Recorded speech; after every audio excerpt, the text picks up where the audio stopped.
Justru kemudian Iran secara tepat gitu ya bisa mengirimkan pesannya dan merusak ya simbol militer dari Israel yang itu merupakan wilayah yang sangat sensitif secara keamanan ya. Tetapi dari sisi strategik, kemenangan strategik dari apa yang terjadi saat ini, saya kira Iran di atas angin. Kenapa?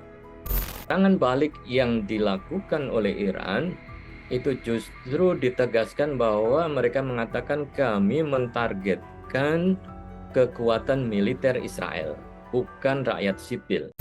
Tribuners, program Tribunson Fokus hari ini kembali membersamai Anda bersama dengan saya, Nila Irdah. Konflik pecah di kawasan Timur Tengah setelah adanya serangan balik Iran ke wilayah Israel pada Sabtu 13 April kemarin.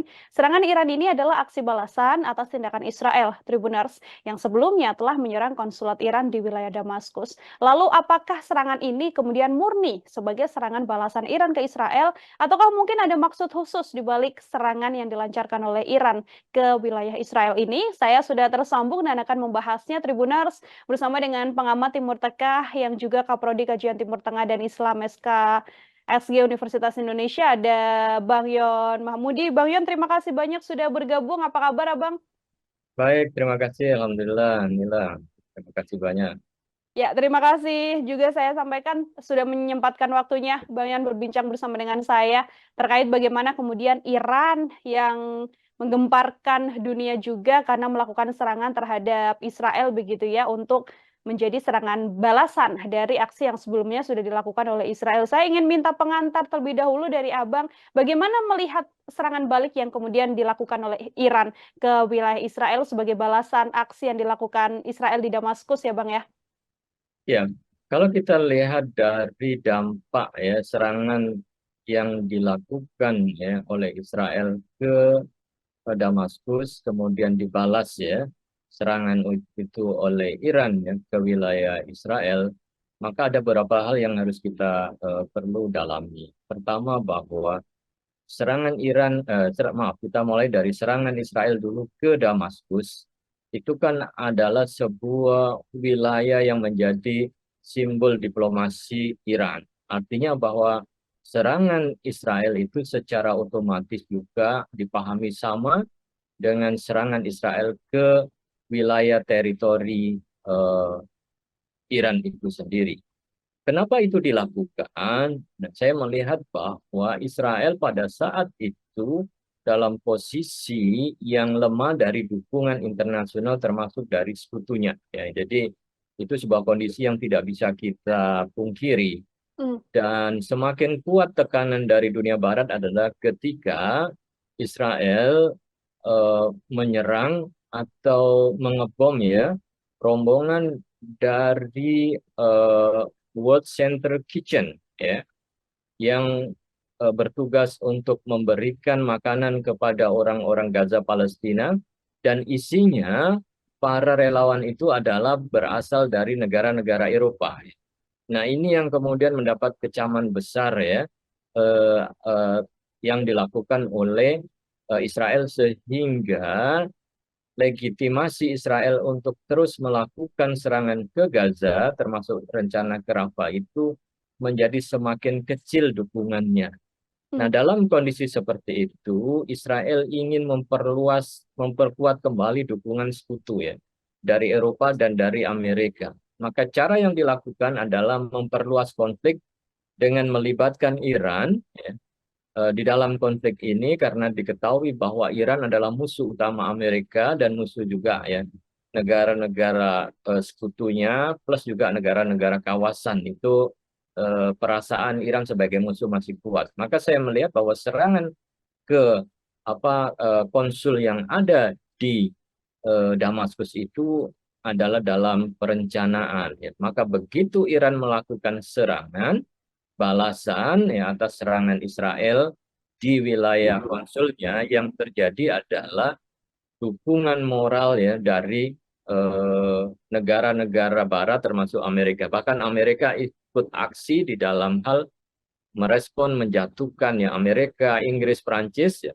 dan sekutu Israel kan bekerja sama untuk menjatuhkan drone dan juga roket-roket yang dilakukan atau dikirim ya oleh Iran ya ke wilayah Israel. Jadi saya kira ini adalah upaya untuk memperkuat dukungan kembali ya kepada Israel yang secara dukungan internasional mengalami pelemahan.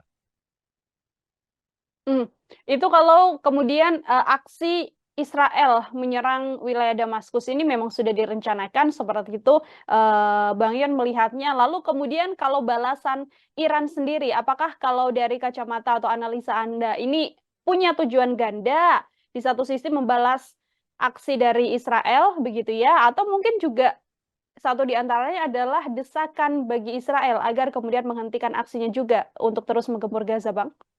Nah, dampak dari serangan Iran ke wilayah Israel itu ada dua gambaran. Yang pertama adalah Israel menyatakan telah berhasil ya menjatuhkan semua rudal-rudal yang diarahkan ke wilayahnya oleh Iran dan tidak memiliki kerusakan yang besar. Jadi mereka menganggap bahwa mereka telah selesai dan sukses ya dengan pertahanannya. Pada satu sisi, Iran juga melakukan selebrasi bahwa telah sukses melakukan serangan ke wilayah Israel dan itu dianggap sebagai kesuksesan besar. Ini kan ada dua cara pandang yang berbeda ya dari sisi ini. Tapi kalau kita mau mendalami memang ada agak semacam keanehan. Yang pertama adalah kenapa Israel tidak segera melakukan serangan balasan kalau kemudian serangan-serangan itu dari Iran menjadi ancaman yang serius ya tidak hanya kepada Israel tetapi juga kepada para sekutu Israel ya dan cukup ya mengatakan puas dengan pertahanannya dan Iran sendiri kemudian menyebut bahwa dia telah sukses mengirimkan pesan. Nah, oleh karena itu pesan ini saya kira yang harus kita highlight ya pesan apa yang dilakukan oleh Iran kepada Israel dan para sekutu. Ya. Nah, saya melihat bahwa Israel dengan kecanggihan teknologi yang dimiliki pertahanan dibantu oleh Amerika, dibantu oleh Prancis dan Inggris, selama ini kan digambarkan ya sebagai suatu pertahanan yang tidak mungkin dikalahkan. Dan mereka pada suatu sisi sebagai pihak yang paling rasional ya dan paling strategik dalam berbagai macam pertempuran maupun juga ya persaingan global ya. Sementara Iran digambarkan sebagai negara ya, yang terisolasi, teknologinya sederhana dan lain sebagainya. Tetapi di balik itu kita melihat dengan sendiri bahwa rudal dan drone yang dikirim dari ribuan kilometer ya dari Iran ke Israel dan itu memakan waktu 1 jam gitu ya. Dan ada beberapa rudal yang tepat di sasaran wilayah pertahanan militer ya, basis militer udara dari Israel yaitu yang ada di Airbase Nevatim.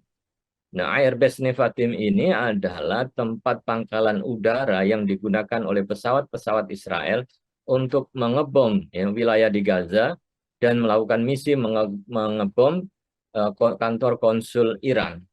Artinya adalah bahwa justru kemudian Iran secara tepat gitu ya bisa mengirimkan pesannya dan merusak ya simbol militer dari Israel yang itu merupakan wilayah yang sangat sensitif secara keamanan. Jadi masuknya rudal Iran kepada wilayah home base ya pertahanan udara dari Israel, saya kira dari sisi keamanan ya suatu negara adalah masalah yang sangat kritis ya. Walaupun diklaim bahwa tidak ada kerusakan dari rudal dan drone yang dikirim dan semua itu bisa dijatuhkan. Tetapi dari sisi ini kita bisa melihat bahwa justru Iran yang bisa mengirimkan pesannya secara spesifik, dia tidak menjatuhkan bomnya di sembarang tempat ya, sebagaimana yang dilakukan oleh Israel. Kalau Israel kan mengebom sipil, bangunan sekolah dan lain sebagainya. Sehingga tidak ada gambaran ada bangunan, kemudian tempat-tempat sipil yang hancur oleh serangan dari Iran. Jadi Iran secara spesifik itu mentargetkan home base militer Israel dan beberapa rudalnya itu masuk mengenai sasaran. Dan setelah itu Iran mengatakan bahwa misi kami telah selesai. Nah ini kan berbanding dengan klaim dari Israel yang menyatakan bahwa kami telah sukses menjatuhkan semua rudal-rudal yang ada, bahkan bekerja sama dengan Jordan, dengan Arab Saudi ya, Hmm. untuk menjatuhkan rudal itu. Nah ini saya kira ada pesan lain nampaknya yang ingin disampaikan oleh Iran bahwa kami secara teknologi sebenarnya itu bisa masuk kepada jantung pertahanan Israel dan sewaktu-waktu itu bisa dilakukan serangan berikutnya yang lebih kuat. Nah, ini mungkin yang lepas dari pantauan kita, bagaimana kemudian sebenarnya apa yang terjadi dan kenapa Amerika juga mengatakan bahwa Amerika tidak akan membantu Israel untuk serangan ofensif, tetapi hanya pada sisi pertahanan saja. Hmm. Artinya kalau kita membandingkan bagaimana kekuatan militer dari kedua belah pihak begitu ya, Bang Yon ya, dari Israel dan juga Iran sendiri. Kalau dari analisa Abang sebenarnya apakah kemudian kekuatan militer keduanya ini seimbang untuk saling menyerang atau kemudian Israel melakukan serangan dan bisa dibalas dengan serangan atau trik yang juga cukup tepat yang dilakukan oleh Iran, Bang? Kalau kita lihat secara kuantitatif ya, berkaitan dengan alutsistanya, memang sistem pertahanan dan kekuatan militer dari Israel dan para sekutu lebih besar ya dibandingkan dengan Iran. Hmm. Tetapi kita tidak pernah mendapatkan update tentang perkembangan persenjataan Iran saat ini karena Iran dalam posisi di embargo, jadi terisolasi. Namun dari beberapa catatan, pengembangan senjata Iran itu berjalan terus ya, karena mereka bekerja sama dengan Rusia dan Cina ya. Jadi minyak Iran itu walaupun diembargo, yang memanfaatkan yang membeli adalah Cina ya. Dan tentu itu ditukar dengan teknologi persenjataan dan kerjasama mereka. Dari sisi kuantitasnya memang Israel lebih unggul ya. Tetapi dari sisi strategik, kemenangan strategik dari apa yang terjadi saat ini, saya kira Iran di atas angin. Kenapa? Karena Israel menyerang, melakukan pengeboman melalui pesawat ke sebuah simbol diplomasi yang itu menurut aturan internasional tidak boleh dilakukan. Karena itu adalah wilayah diplomasi, jadi kedutaan, konsul itu tidak boleh menjadi target sasaran dari suatu peperangan. Tetapi Israel memulai konflik itu dengan melakukan serangan dan membunuh jenderal Iran di wilayah kedutaan dan itu tempatnya di Damaskus. Ini memang agak ironis dan kita lihat bahwa dunia Barat tidak melakukan kecaman. Nah, ini kemudian kita bisa membaca memang ada keberpihakan ya, bagaimana kemudian mereka berusaha untuk mendukung sekutunya. Nah ini kan dari sisi itu.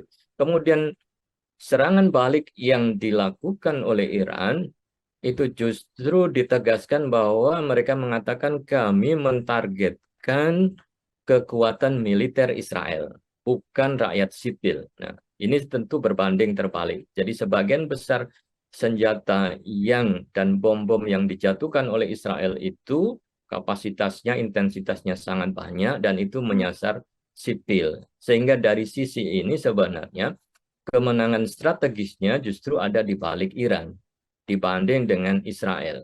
Karena apa?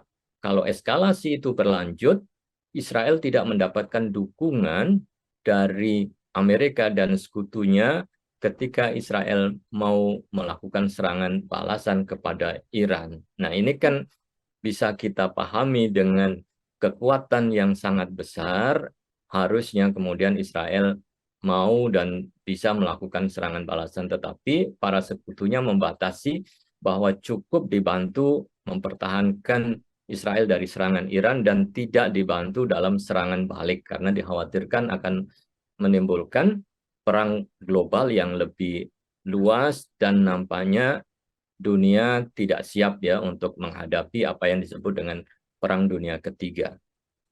Artinya eskalasi perang panjang ini sebenarnya berkemungkinan untuk bisa terjadi, Bang Yon, apabila memang beberapa negara-negara sekutu Iran ataupun sekutu Israel ini kemudian bergabung untuk sama-sama membantu kubu mereka masing-masing, seperti itu? Iya, jadi kalau kemudian kita melihat tensi yang berkembang, narasi yang berkembang di Israel itu adalah ingin melakukan serangan balasan. Ya. Karena apa? Bahwa serangan suatu negara, roket drone dalam jumlah yang banyak, walaupun itu bisa dipatahkan, dijatuhkan, itu kan sesuatu yang serius ya, yang kemudian tidak bisa, ya kami sudah menjatuhkan dan kami sudah mematahkan serangan itu, kemudian selesai. Harusnya kan tidak seperti itu ya. Maka itu ancaman negara secara nasional yang sangat serius. Maka kemudian kan Israel memiliki semangat ya untuk menunjukkan ya kepada warga negaranya bahwa kami bisa melindungi dan bahkan bisa menyerang balik musuh. Tetapi uniknya adalah Amerika dari awal kemudian mengatakan kami tidak mendukung adanya ofensif balasan Israel ke Iran. Dan negara-negara lain juga seperti itu. Nah, ini bisa kita pahami karena di belakang Iran itu ada Rusia, Cina, bahkan dikabarkan Korea Utara juga ya, yang dalam kapasitas pengembangan teknologi persenjataan itu juga cukup canggih ya, berkompetisi dengan front yang ada di barat. Karena kalau kemudian Israel melakukan serangan ke wilayah Iran, pasti kemudian akan ada serangan yang lebih luas dan pihak yang di belakang Iran itu juga akan memberikan bantuan. Mau tidak mau kemudian Amerika dan negara sekutu yang lain juga akan membantu bersama-sama. Maka disinilah potensi adanya perang yang lebih luas akan terbuka. Walaupun Mmm, Israel juga memahami bahwa yang di Amerika juga tidak menyarankan ya agar Israel berhenti ya. Jadi statement Amerika dianggap bukan sebagai red line atau red light ya, bukan sebagai lampu merah dan juga sebagai lampu hijau, tetapi dipahami sebagai lampu kuning yang Israel sewaktu-waktu bisa menggunakan dalam kesempatan beberapa hari ke depan ini untuk memutuskan melakukan serangan balik atau tidak ya, tanpa harus menunggu dukungan dari negara-negara sekutunya. mhm. Dengan penambahan negara-negara sekutu, Bang Yon, yang mungkin nanti bisa bergabung begitu ya bersama dengan Israel atau Iran. Mungkin bisa dijelaskan juga kalau dari kacamata Anda, negara-negara power mana yang kemudian bisa sebanding begitu ya untuk bisa melawan Israel yang mungkin nantinya akan dibantu oleh Amerika Serikat seperti itu, Bang? Ya, maka Iran kan sebagai kelompok perlawanan yang memiliki proksi ya di kawasan. Mmm, Jadi proksi-proksinya itu ada di Lebanon dalam bentuk Hezbollah, ya, kemudian juga ada di Suriah dan Irak ya, ada pasukan Al-Quds ya, itu yang sama dengan Al-Quds yang mmm, ada di Iran. Kemudian proksi yang ada di Yaman itu adalah Houthi ya. ya, Itu dalam jaringan kelompok perlawanan yang melawan Amerika dan juga Israel. Itu dari sisi regional. Sementara negara-negara Arab yang lain cenderung abstain dan mereka tidak mau wilayahnya baik digunakan oleh Israel atau Amerika maupun digunakan oleh Iran. Jadi mereka menginginkan bahwa konfliknya ya harus dibatasi antara Iran dengan Israel. Sementara yang kelompok yang di luar itu yang merupakan sekutu kuat ya dari Iran itu ada Rusia, karena Rusia juga mendapatkan drone dari Iran dan mmm, mengirimkan rudal Rusianya itu ke Iran. Jadi mereka exchange ya persenjataan. Rudal yang canggih yang dikembangkan oleh Rusia dibawa ke Iran, drone yang dikembangkan oleh Iran dibawa ke Rusia dalam perang Rusia Ukraina itu. Kemudian Cina tentu berkepentingan karena memiliki rivalitas dengan Amerika dan Korea Utara. Jadi kalau saya melihat, maka Rusia bisa saja sudah siap karena mereka berasumsi adalah lebih baik memindahkan battleground-nya ke wilayah Timur Tengah ya, karena dengan menyelesaikan perang di Timur Tengah otomatis perang Rusia-Ukraina akan selesai dan potensi juga ya konflik Asia Pasifik berkaitan dengan Laut Cina Selatan yang berhadapan antara Cina dan Amerika itu juga relatif bisa diminimalisir. Jadi Amerika tentu tidak mau masuk dalam tiga perang besar.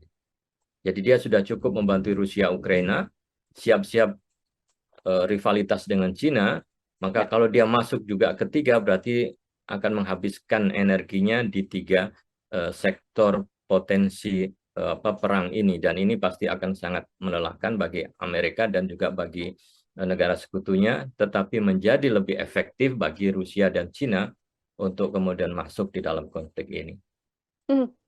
Apa kemudian yang bisa menjadi pertanda begitu ya, Bang Yon ya, bahwa perang ini akan semakin luas, bisa berpotensi bisa menjadi perang dunia ketiga? Apakah kemudian dengan serangan balasan Israel yang nantinya bisa dilancarkan kembali ke Iran, ini membuka genderang perang kembali untuk kemudian negara-negara sekutu pembela Iran juga akan melakukan serangan lebih besar dan nantinya banyak sekali peperangan yang berkemungkinan bisa terjadi, Bang? Ya, kedua belah pihak itu kan saling memanasi ya. Ya. Israel juga memberikan statement-statement yang panas yang mengatakan bahwa kami akan melakukan balasan dan tidak mengizinkan negara-negara lain yang melakukan intervensi ke negara kami, maka mereka akan melakukan serangan balasan dan memberikan pelajaran kepada Iran. Iran juga menyatakan hal yang sama bahwa serangan 13 April itu baru awal pembuka saja, guna menyampaikan pesan kepada Israel dan kami bisa melakukan serangan yang lebih besar dampaknya lagi ya dibandingkan dengan yang sekarang. Jadi mereka sudah posisi sangat panas ya, saling mengancam. Nah, tinggal tergantung negara-negara yang lain ya yang berkepentingan atas konflik yang ada di sini, ini mau akan dilanjutkan atau tidak. Nah, dunia internasional kan sudah mulai melakukan mencoba ya menahan membuat deeskalasi agar konflik ini tidak dilanjutkan. Karena kalau konflik ini meletus, mau tidak mau pasti akan menyeret negara-negara yang menjadi sekutu setianya baik Iran maupun Israel, dan potensinya itu semakin besar ya. Sehingga dalam 1 minggu ke depan kita lihat sejauh mana kemudian respon Israel, apakah Israel masih tetap ya dengan komitmennya untuk melakukan serangan balik atau berhasil diredam ya. Kemudian mereka bisa melakukan negosiasi dan fokus pada masalah utama ya, yaitu antara Israel dan Palestina, dan tidak diperluas ya ke sektor atau kawasan regional bahkan kemudian global ya yang lebih luas. Oke, baik. Terakhir dari saya, Bang, ini apakah kemudian ada upaya atau kemungkinan jalan tengah begitu ya, yang bisa menyelesaikan konflik antara Iran dan juga Israel, ditambah lagi kan Iran pasti punya desakan agar Israel menghentikan perang yang terjadi di jalur Gaza atau di Palestina, seperti itu, Bang. Atau mungkin ada negara yang juga punya kekuatan besar untuk bisa menjadi penengah untuk dua negara yang berkonflik ini? Ya, momentum ini kan bertepatan dengan ketika Amerika sebenarnya sudah siap-siap untuk meninggalkan kawasan Timur Tengah, ya. Dan mereka beralih fokus kepada Asia Pasifik. Pada saat yang bersamaan, Iran dan kelompok perlawanan itu ya mencoba untuk kemudian melakukan tekanan-tekanan secara cepat ya agar Amerika segera meninggalkan dan terkesan ingin memalukan Amerika. Nah, Amerika adalah sekutu setia Israel, sehingga pada waktu yang sama kemudian meletus ya serangan 7 Oktober, kemudian dibalas oleh serangan-serangan yang mengarah kepada genosida oleh Israel, hingga kemudian Israel menyerang Damaskus, ya, kemudian Iran menyerang balik. Nah, ini kan suatu isu yang tidak bisa dipisahkan, maka memang harus ada jalan tengahnya, bahwa Amerika akan meninggalkan Timur Tengah, tetapi mereka ingin meninggalkannya itu dengan kepala tegak dan bukan dipermalukan. Nah, ini penting. Kemudian juga memastikan situasi di kawasan menjadi semakin baik ya. Maka Israel tidak dalam kondisi terancam, tetapi bisa nggak Israel itu berdamai dengan Palestina? Sehingga salah satu opsi yang dilakukan adalah melakukan perdamaian antara Palestina dengan Israel dengan memberikan opsi two-state solution, karena ini dianggap akan bisa menyudahi konflik yang berkepanjangan dan tidak merembet kemana-mana. Termasuk juga tekanan Iran juga menganjurkan two-state solution, Amerika juga two-state solution, dan juga sekutunya Rusia dan Cina juga mendorong adanya two-state solution. Memang Israel masih bersikukuh bahwa tidak akan memberikan negara kepada rakyat Palestina. Tapi kan itu bisa diberikan jalan tengahnya, bahwa perdamaian itu bisa dicapai, mereka bisa hidup rukun Palestina dan Israel, dan Amerika juga akan terbebas ya dari tanggung jawab atau ancaman yang akan dihadapi berkaitan dengan potensi serangan-serangan yang dilakukan oleh faksi-faksi atau proksi dari Iran, sehingga mereka ya diharapkan bisa duduk bersama, kemudian tidak menimbulkan goncangan secara ekonomi, tetapi ada win-win solution ya, tidak zero sum game saling melenyapkan. Jadi muka Amerika juga bisa dihormati ya, tidak dipermalukan. Kemudian juga Israel dan juga Iran, Arab Saudi, Palestina juga bisa berdamai guna membangun kawasan ini yang lebih damai dan membangun kesejahteraan mereka. Saya kira kalau opsi-opsi ini yang dikedepankan, Perang Dunia III juga tidak menjadi salah satu opsi ya, kecuali kalau memang semua jalan itu buntu sehingga mereka mengambil jalan perang guna menyelesaikan masalah yang dihadapi di kawasan.